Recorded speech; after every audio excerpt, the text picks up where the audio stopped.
right, guys, the snow continues to fall, and I'll tell you, the roads are not looking all that great. Outside my window here, North Main Street in Barrie. We'll try to get a camera shot here in just a little bit, but please drive carefully today. Exercise a whole heap of caution. This is pretty much the first halfway decent snow event that we've had this winter, and under the assumption that you've got your snow tires on, but still, even so, it's easy to forget how to how to drive in the snow. Just slow down. I don't mean to sound like your mother, but just be careful today. Allow plenty of distance between you and the guy in front of you. There's a lot of plows out. The crews are working hard.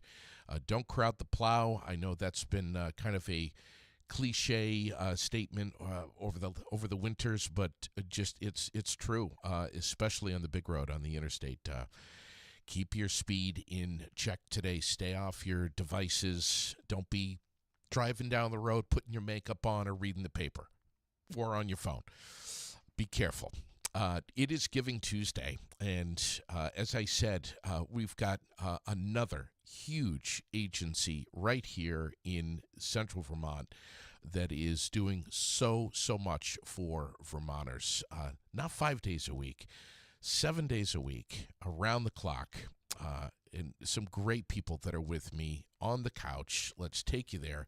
Nick Landry is the operations manager over at Downstreet, and Sarah Mudreau. Listen, welcome to your new post. You and I have had a chance a little bit to chat, but this is exciting. This is you've been at this now for how long? I've been with Downstreet for about seven months, a little more at this point. Okay. Yeah. How exciting. How has it been so far? It's been fantastic, honestly. I feel honored to work for an organization like Downstreet. I think the quality of work and the genuine passion and care that people bring to it every day is incredible. Yeah. And this guy sitting next to you, tell us about Nick.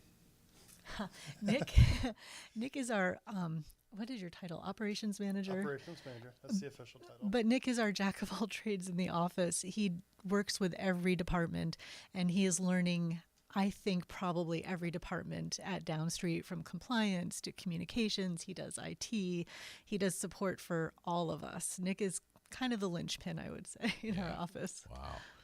Wow. Nick, tell me about what you guys are doing here on Giving Tuesday today. So today we're here. We want to talk to you about a lot of the stuff we got going on next year. Yeah.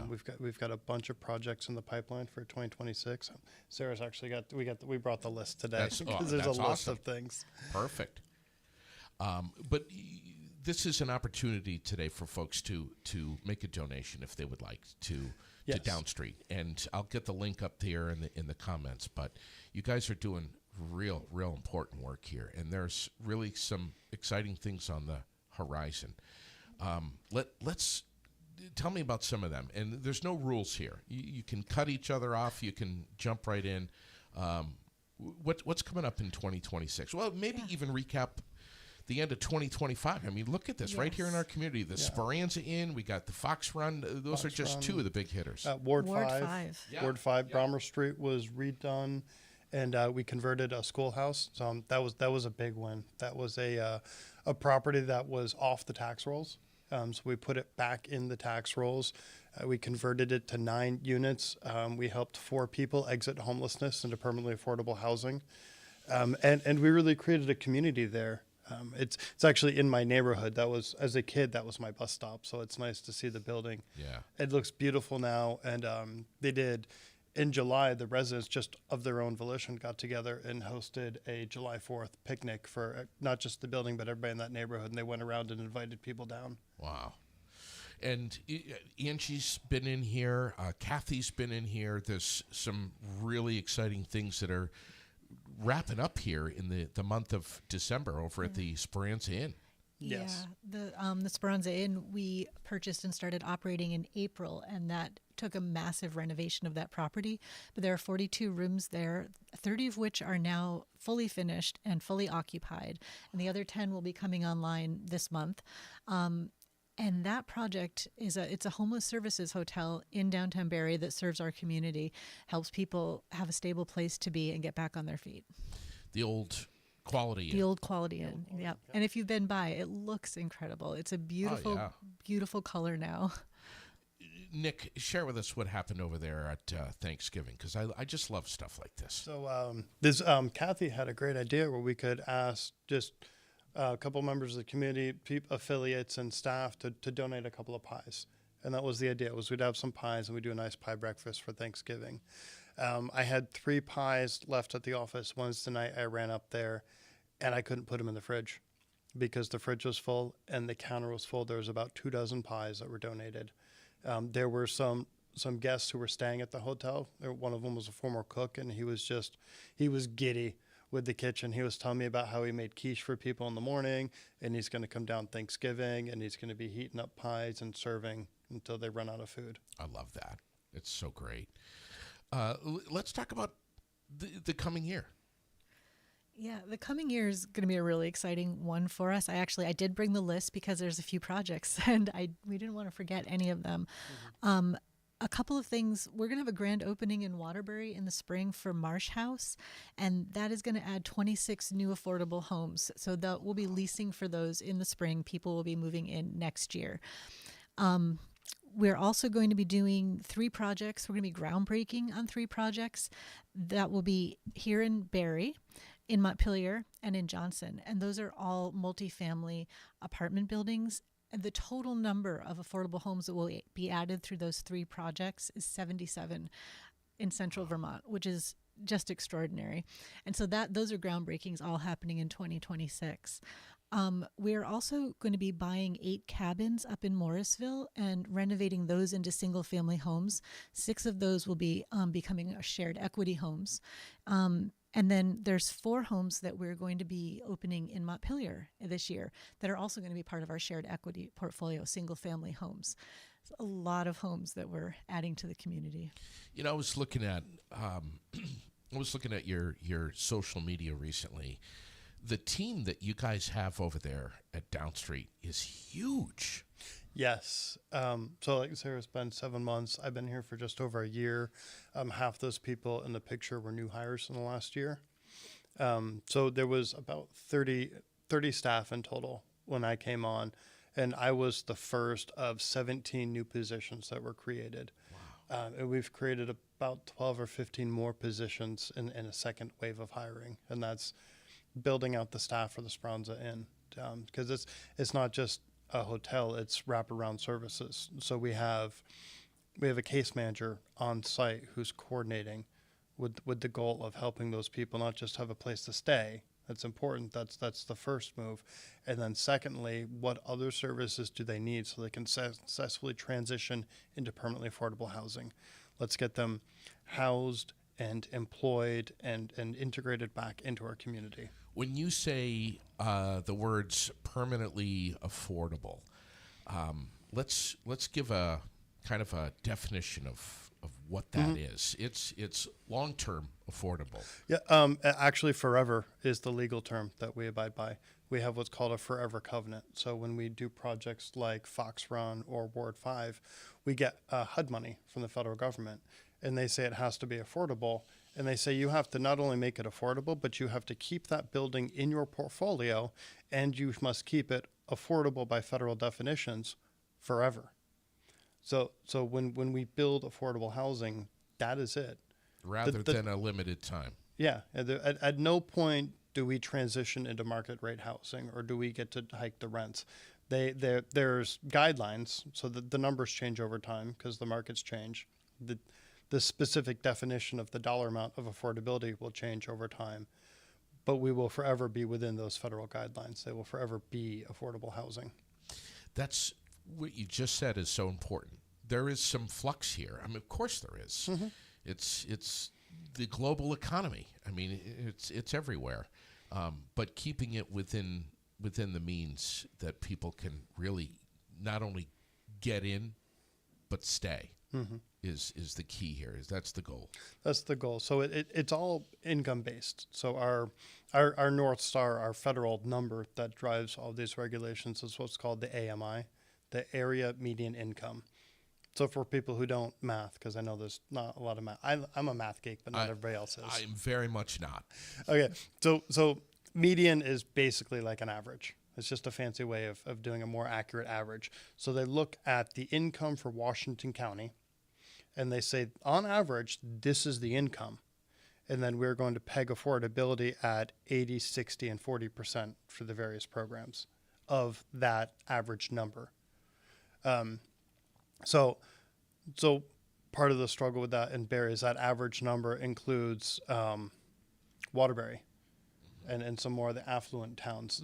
So in Barrie, we're on the lower end of that average. Okay. So getting people to be able to comfortably afford to live and not have to cut corners elsewhere in their lives, Yes. whether it's medications or having a pet or caring for a pet, medical expenses. We need to live. Right. What is it? I think they recommend 30% of your income goes towards your rental expenses. And we have a lot more people in our communities that are spending more than 50% of their income just to afford rent every month. And that doesn't include heating your house and transportation and childcare and unforeseen medical events and all of those things. Prescription costs. Yes. So we have an internal rule of 50%. We don't, when we ask applicants to demonstrate their income, and we look at that and say, hey, is your income double the rent? So you're only paying 50%, like that's our ceiling. So there are some people where we have to say, this particular apartment's not a good fit for you because we're not going to rent to somebody that's going to be paying more than 50% of their income to the rent. That's not good long-term planning. That's not fair to them. Right. So we need to find a different apartment, a different program for them so that the apartment fits within their means. Angie says that in the year 2025, this year, Downstreet had about 70 new homes under construction across 4 communities. And as you guys said, 77 for the coming year. Yeah. We'll be breaking ground on 77 new homes. And that the ones that Angie was talking about was Fox Run was included in that, the Ward 5 schools, and the work that we were doing on Marsh House, which will open in the spring. Lest we forget about Seminary. Yep, that's the Barrie. So we call that Stevens Branch Apartments, and that's the one that will be breaking ground in spring. This coming couple of months. Yeah, we're pulling all the details together. Wow. Let's talk about Fox Run. It's so beautiful, and look where look at the location. I mean, it's right there. It's right there. Let's talk about getting into Fox Run. You've got a couple of units still available. Yep, but they're filling up. Yeah, there are 4 units left. They're all 2-bedroom units. So they're listed on the webpage, and actually we have for Fox Run we have a specific site. If you go to the rental page on our website, Fox Run has its own page still, and you can get the application there. There's contact information for people who have questions, and for anybody who leases in December. We're giving a discount for 1 month of free rent to help people get into the apartment, because we know that sometimes it's hard to get in with first and last and deposit and all that. Sure. But, I mean, look at your walking distance to shopping, employment. I mean, you could literally live at Fox Run and easily have a job at the Central Vermont Medical Center. Yes. Yep. And that was a huge collaboration with the town of Berlin. And we're both really excited about that. They're building a downtown center there. I mean, and we've heard about this for years, but now we're seeing it. Yeah. The new roads going in. Yeah. Fox Run is there. Chestnut Place is there. They're starting to build. They're building a food place next to it. Like a Starbucks. Is it a Starbucks? And maybe a Yes, Chipotle? I heard about that. Yeah, Starbucks, a Chipotle. Chipotle. And that's Maybe. all going right next to Fox Run. That road all the way around is going to be built up if you look at the town plan. So Fox Amazing. Run is the beginning of building a downtown center. So people who live there are going to be in downtown Berlin. Yeah. Downtown Berlin. How about that? What a concept. Yeah. Isn't that something? And I'm just going to speak here on behalf of many Vermonters. Thank God they're repaving that road. Yes. Come on, Nick. They're not just repaving it; they are rebasing it. Oh, yeah. I drove by there and looked. They tore that whole thing down. They're going the ground up. As they should have. Yes, And it's it's time. wider. I mean, it's just, come on. It's a so proper needed. road now. It's a proper needed. It's so far overdue, and it's so needed. Getting in there, getting out of there, not just for the locals, but also for folks that are hopping off, tourists that are hopping off exit 7, and they want to get something and get out. The perception is reality of our roads, and I mean, look at it's really, really beautiful now. Yeah. It's nice. And you mentioned Fox Run is beautiful, and I think that's an important point to notice when we're talking about permanently affordable housing. It doesn't mean that we're building to minimum codes, and people have a right to housing, but they also have a right to live in beautiful housing, right? Yeah. That's part of respecting people who need these housing. All of us have a right to live in housing that is beautiful and functional and well built. So when we're doing these projects, we are building it with that in mind, that these are people's homes we're building, and we take that seriously in the design build process. And we're also thinking years down the road in terms of sustainability. So it's being built with quality materials that will last, and it's being built with energy efficiency as well. Codes have really changed here over the last couple of years, building codes. And to your point, we've got stuff that's being built to last a heck of a lot longer, Yes. which is great news. You guys are doing a great job connecting with your community. You've got some fantastic outreach on Thursdays. You're doing stuff with your social media where you're connecting with so many Vermonters to answer questions and provide some information from the source. Tell me about that a little bit. That was your idea, I think. Well, so it started with Sarah's predecessor. We had a communications and development director, and then he moved back to New York. He got a different job because he was moving back, and that was about a month after I was hired. So that was a year ago. Yeah, that was December. So I had some projects when I first came on. Some big IT projects, that just things that needed to be addressed that had been longstanding. And then around the springtime, I took over social media. The idea was to keep it alive. Let's just keep Facebook posting and work with what we've got, and keep it alive until we can have a marketing team, which with the addition of Grace now we have. Great stuff. I mean, there's honestly, it's like and I've always, and I think I said this to you at one point, Nick, I, along with so many others, have always heard the words Downstreet Housing and Community Development, but never really had a full, a general grasp of what it is that you do, but never a thorough understanding. And I think you guys are really chipping away at that and making sure that more Vermonters not only know exactly what it is that you do, but also support what you do, financially and otherwise. Yes, absolutely. And we do a lot. So the good news is we do a lot. Yeah.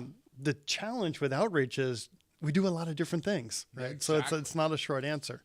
And that's where a lot of this posting came about. When I started working for Downstreet, I was telling all my friends and family, like, hey, I got a job at Downstreet. It's like, I've always wanted this. This is great. And they're like, yeah, who is that? Yeah, and I'm like CVCLT, right? You remember the land trust? And they're like, oh yeah, they build houses or something, right? And I'm like, no. Yeah. Nobody knew what, and I'm from here, so I just assumed that everybody would know. And that's part of the challenge, especially as the organization grows and we get really into housing, is we sort of drink the juice. Yeah.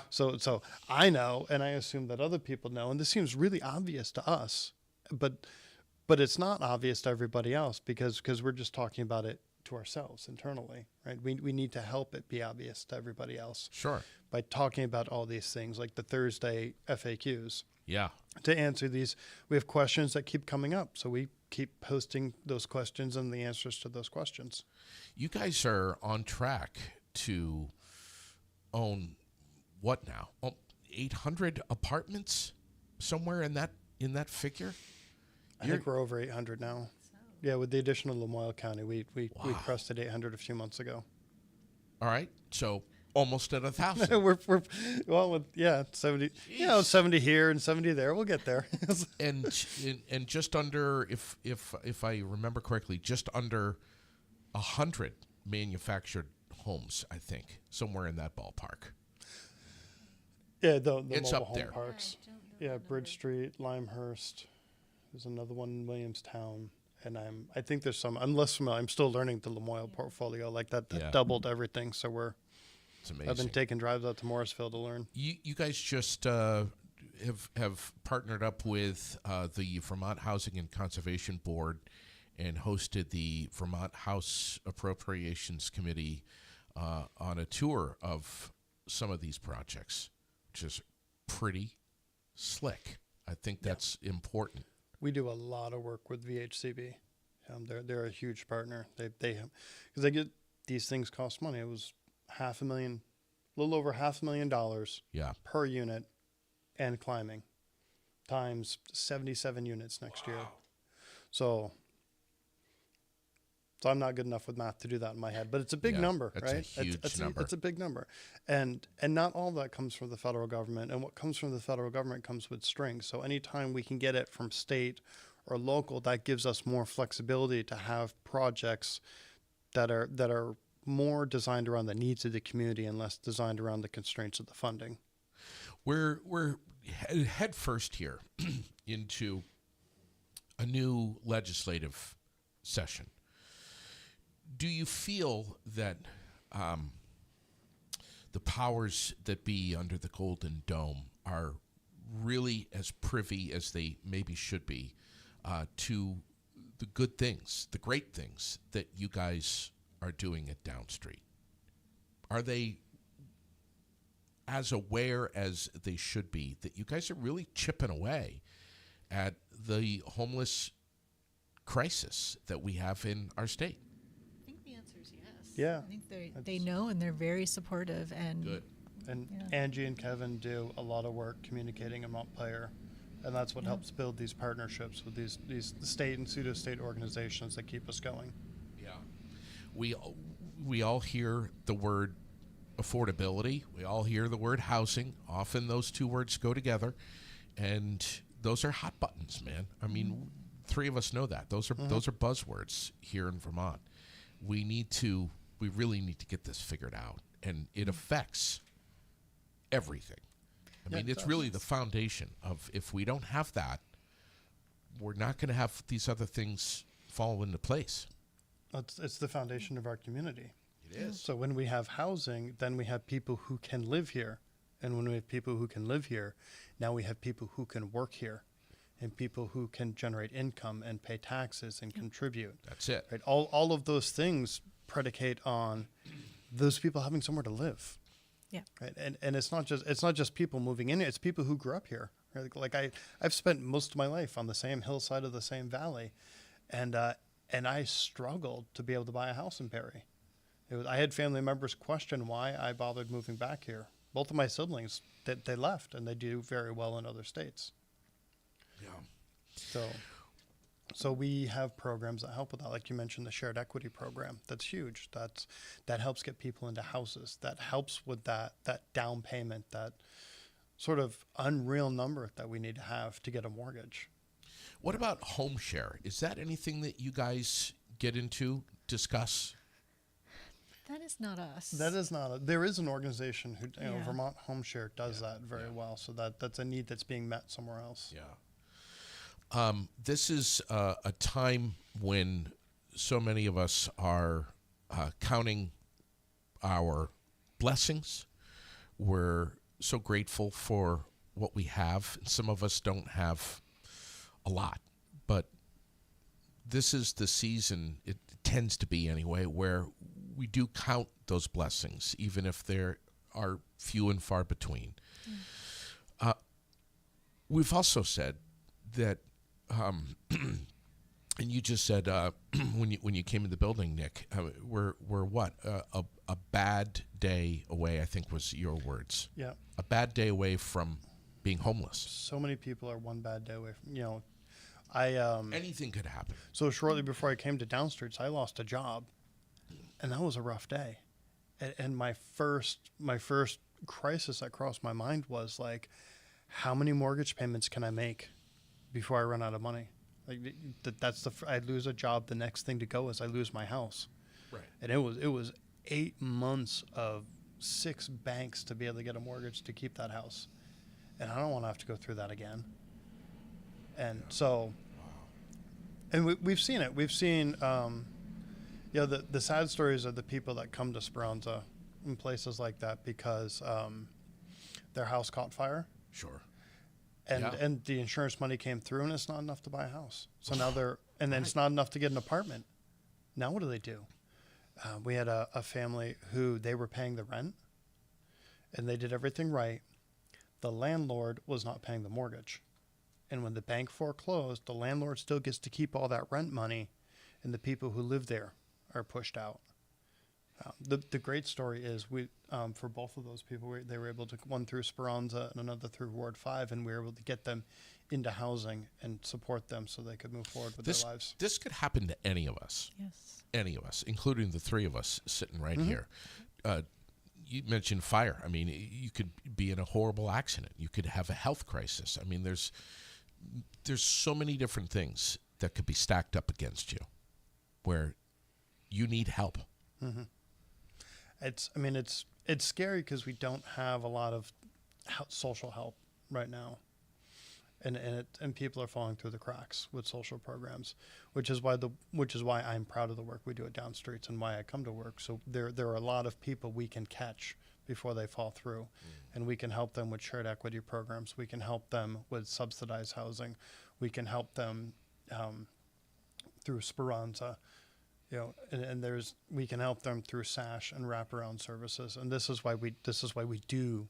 I mentioned we do. The good news is we do all these things. The challenge is we have to explain all these different things we do, because those are all the needs we service, and not just this community. Like we service Barrie, and we're based out here in Barrie, but we service several communities across 3 counties. We're servicing from here down to Bradford, and we're servicing from here up to Johnson, and all those communities in between, and all the various and sundry needs that they have. So we're looking at our programs and finding ways to create solutions for each one of those communities. What about career opportunities over at Downstreet? It's a great career opportunity. We're big on hiring within. We've actually had to hire 4 maintenance techs in the past year, because they keep getting. We had a maintenance tech that moved into real estate development. We have a maintenance tech who's a property manager now. Our maintenance director, was that facilities director? What's Nate's title? Facilities director was originally a maintenance tech. So every time somebody moves into the office or gets another job to forward their career, then we hire another maintenance tech. But definitely check out the website because there are jobs posted on it right now. Yes, we are accounting because we're growing. Yeah. And that means we have so growing in property management, growing in the portfolio also means our back end services like compliance and accounting need to grow. So we're creating new positions. We have a new position for marketing. Yep. And we have a new position in compliance, and we have a new position in accounting. Sarah, you mentioned the website. It's incredible. It's amazing. It is just chock full of so much, and a lot of what you'll see are available apartments. Yes. And living opportunities. Yep, it's a really comprehensive look at all the different programs that we operate there. It's a good place to go if you're a member of the community that wants to know more about what we're doing. If you're looking for an apartment, if you're looking for career opportunities, if you're looking to make a donation. Yeah. But you can that will tell our story. There is a section called Stories, and if you're just looking to know how we operate and how we touch people's lives, go there and read about some of the things that we do. Yeah, it's a lot. It's Giving Tuesday. Make a donation, a gift to Downstreet if you would like. We've got the link up there. You guys are really doing incredible work, and I'm honored to be connected with you. You've always, always, always got a microphone for anything that you need to promote or otherwise. Thank you. Just let me know. I just want to add a note on that Giving Tuesday. So we've talked about some really big numbers. Yeah. And a $5 donation doesn't seem like it's going to help. And that's absolutely false. I know. Every $5 never underestimate $5 donations spread across the community. It's the theory of a small group of people makes big changes. Power in numbers. Power in numbers. All of those. No donation is a small donation. Yeah. Every donation, every dollar counts, and all of those dollars add up. Yeah. And that's what helps us keep the lights on, and that's what helps us keep going. And that's what helps us create new programs that are tailored to the needs of our community. And we're so grateful to this community who's been tremendously supportive of Downstreet and the work that we're doing. Sure. Yeah. One of these days, it's going to happen. Kevin Ellis is going to get in here. Get him in here. He and I met a couple of years ago, and we're like, yeah, man, we got to get in touch. We got to get connected. And we're just super busy guys. Yes. But well, Kevin is our board chair, and Yeah. this is his last term on the board. So before he is done in the spring, Yeah. we'll have him come on. here's the thing. He's not afraid of a microphone, though, at all. What a great guy. I look forward to having him on. Thank you both so much Thank you for having us. sneaking in here. Anything else we can think of that we want to wrap up with? We covering all our bases this morning? I think we covered a lot this morning, but let's just take a time to say thank you for this time, or this opportunity to reach out and educate our community. My great pleasure. Thank you both so much for coming in here. Again, be careful driving today. It is looking very snowy out there. It is not great.